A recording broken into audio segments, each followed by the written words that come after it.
on the association post-game.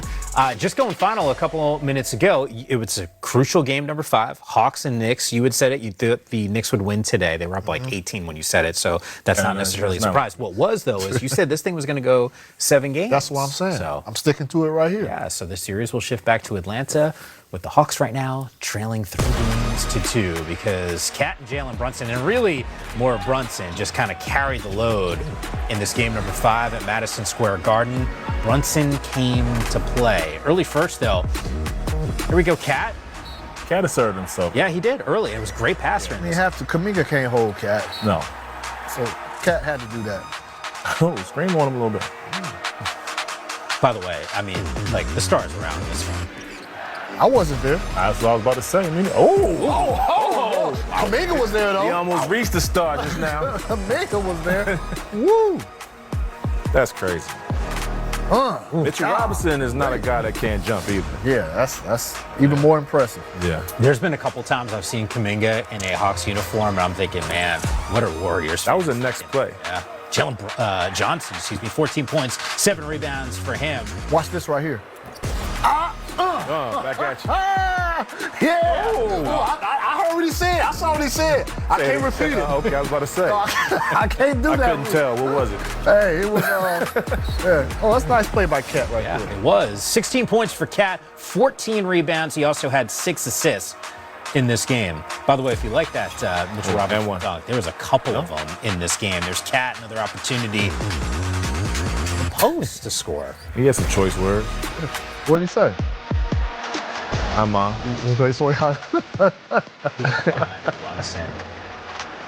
Jalen Brunson, by the way, had 22 points in the paint. Ooh, a whole lot of layups for him. Yes, it was.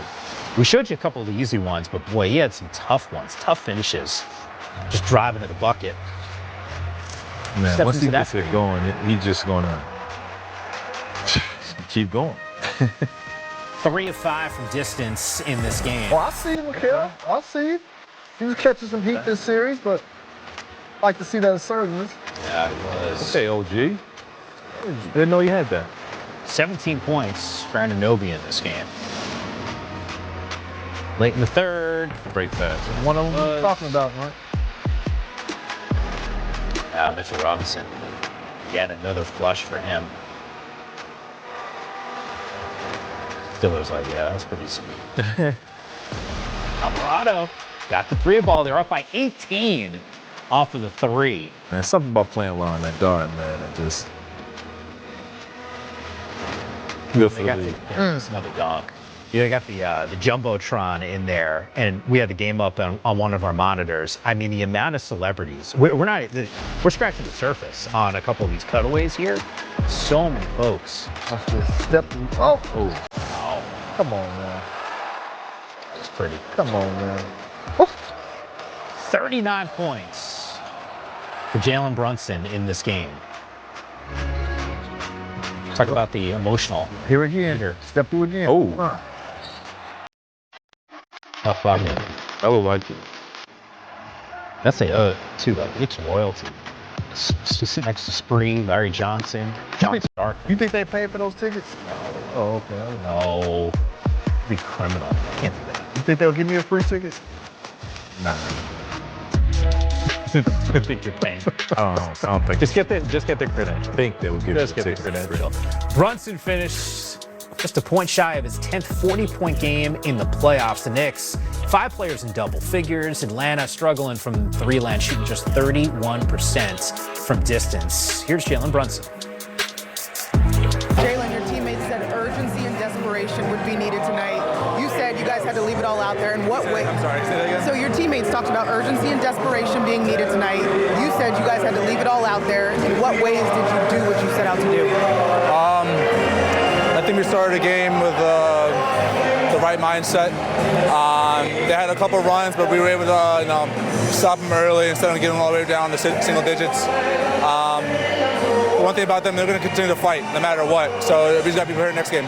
And even when the Hawks were fighting, you still hold them to under 100 points, 2 games in a row. No easy feat in today's NBA. What do you think about your defense? We were tied together. We were on the string, and then we had everyone's back. When something happened, something fell apart, we were there for each other. Just way to step up for each other. And then on offense, you were over here dancing the step throughs. You had 17 points in the fourth quarter. What were you seeing during that stretch? I don't know. I'm just happy to see the ball go in. How do you close it out in Game 6? The right mindset. Now this is over with. We won. It's 3-2 now. As soon as we get back there, we got to flush and be prepared for Game 6. Appreciate it. Thank you. All right, so you hear what Jalen Brunson had to say. You know, what's interesting about this, Game 5, we know is sort of this crucial point in the series. When it's 2-2, the winner of game number 5 goes on to win 81.5% of the time. You think this thing's still going 7. Sell hope for the Hawks fans. Easy. That's easy. The game is going back to Atlanta, correct? Yeah. Okay. They have that guy by the name of C.J. McCollum on that squad, who they, had a pretty, let me see, what was he today? Yeah, rough, definitely rough night. Yeah, 6 points for him. Okay, let me ask you this. Yeah. Do you think C.J. is going to score 6 points? No, next absolutely game? not. Okay, I would think you're right on that. Jalen Brunson, who I voted to be a third-team All-NBA member, he had 18 points, 10 rebounds. Okay. Pretty, okay numbers. But I expect him to step it up. Then we have Kuminga, a little subpar, shot 1 of 5 from 3, 13 points off the bench. Basically, what I'm trying to tell you is that Atlanta is going to be excited. The drilling in that arena is going to be crazy. The rappers that's going to be in that arena is going, come on now, it's going to be an electric environment, and I expect the Atlanta Hawks to send the series back to New York for Game 7. Well, and when that happens, the electric that's going to be in the Garden, let's just say they're just buying some time because they ain't going to get past that. Oh, okay. They ain't going to get past that. See, now, I'm not saying they're going to win the series. I'm not going that far. I'm just saying it's going to get to Game 7. I'm just saying, I don't think they don't have it to go in the Garden in Game 7 and go take a win. I just thought, maybe I'm wrong, but I don't see it happening. So this is probably a stretch, but I'll ask it anyway, Rudy, because you've been, on the floor. I keep it real. That's what I do, man. Yeah, I know you do. Ask me. No, I won't. From a Knicks perspective, they're aware that Philadelphia won on the road and Boston had an opportunity to close out the series, right? Like, the circumstances are a little bit different because Boston was at home for this game. The Knicks have to go on the road. But you brought up this idea of rest and how important that is, especially in the playoffs. Is there something they can take away from another series as like a subtle reminder of let's get this thing done and kind of stomp and put our foot on their throats? If there's anybody in the whole playoffs that needs rest, it's Jalen Brunson. He has a very, very high usage rate. And if there's anybody that wants to get this over early so he can get rest, is him, because they go heavy Jalen Brunson in these fourth quarters, and they're going to need him fresh going into the next round of these playoffs. And he continues to tweak that ankle.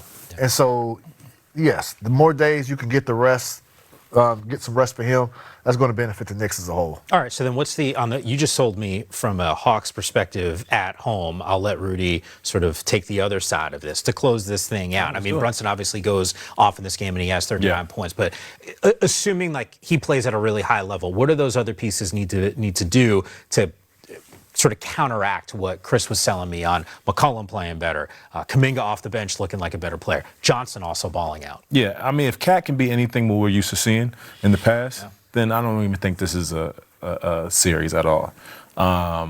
Other than that, you have OG Anunoby, who we all know can do a little bit more. This is the question that's always been with the Knicks. How can we wake up the other guys? Jalen Brunson comes out and like we said, has a lot of usage, but can those other guys? You brought in Jordan Clarkson, who is who can be electric off the bench, who can score. You have bringing all these scores, bringing all these other guys, but yet we still continue to just watch Jalen Brunson take on the brunt of the scoring. But I do think in this series and throughout the playoffs, if other guys can step up and do things offensively and also defensively, I don't even think this is a close match at all. In Game 6, you don't think it's a close match? Okay. We shall see. Yeah, because I think there's also, and you know which team I grew up as a fan of. I wasn't sure. So there's that aspect of Okay. it, but I do think there's something to be said. You know, one guy that we didn't name check here. I know we mentioned him in the highlight. I'm just looking at a box score right now. Alvarado had 12 points. He was 4 7 4 in 12 minutes. You want to talk? I remember you telling us about that deal and being able to acquire him and like how much that meant to him to be back at home. Boy, he's paying dividends right now, and he is an MSG fan favorite when he's on the floor. You knew that was going to happen. I mean, he was coveted for months by the New York Knicks. It was only a matter of time when the Knicks were going to be able to acquire Alvarado. And they wanted his defensive tenacity. They wanted his leadership within the locker room. He's a guy that always brings energy. He's always, he's that little dude, but he's a little dude that just galvanizes a team. And he barks, he talks trash, he doesn't let up. And he's been a solid guy. Like you know you're going to get maximum effort. You know you're going to get defense from him. So anything that he can give you on the offensive end is just a plus. Today he did that on both sides. Yeah, I mean, look, him and I'm telling you, look, the Garden is electric right now. You talked about the people that were in attendance, man. You know, Alvarado, when he gets there, his cortisone is going to be in fuego. You know what I mean? You know, you've said this a few times about playing at MSG. What's it like when you're on the floor and you see like on one side, it's like Knicks royalty, as I made reference to. I think it was Stephon Marbury, Carmelo, Larry Johnson, Sprewell was there, Starks was there, and then on the other side, it's like, Timothy Chalamet, we got Stiller, we got Tina Fey. Like it just spikes always there. Like do you when you're on like the opposition, like what's it like to sort of see? So there it is. Shout out Fat Joe too. Fat Joe's always there, yeah. Mm-hmm. As opposition? Yeah, just to go in there and just it's like. Is it intimidating to see all I that? don't know. No. Messier in the back. That's cool. Yeah. It's cool, but no, I think they're in there. It's really what it is. Like when those teams or the home team goes on a run, there's something about that atmosphere that just closes in on you, and you have to keep your focus, and that's what a home advantage is. And I think New York has one of the best in the league. Besides, the famous people ain't cheering like that. Yeah, that'll always kind of help. Well, maybe they do. It's LA, they don't cheer. They're too cool. Yeah, a little different. Yeah, it's a little different. LA has more celebrities, but it's more of a show outside of the basketball show that goes on in LA. In New York, the celebrities actually pay attention to the basketball game. Yeah, they're like rooting when they're out there. We will take this.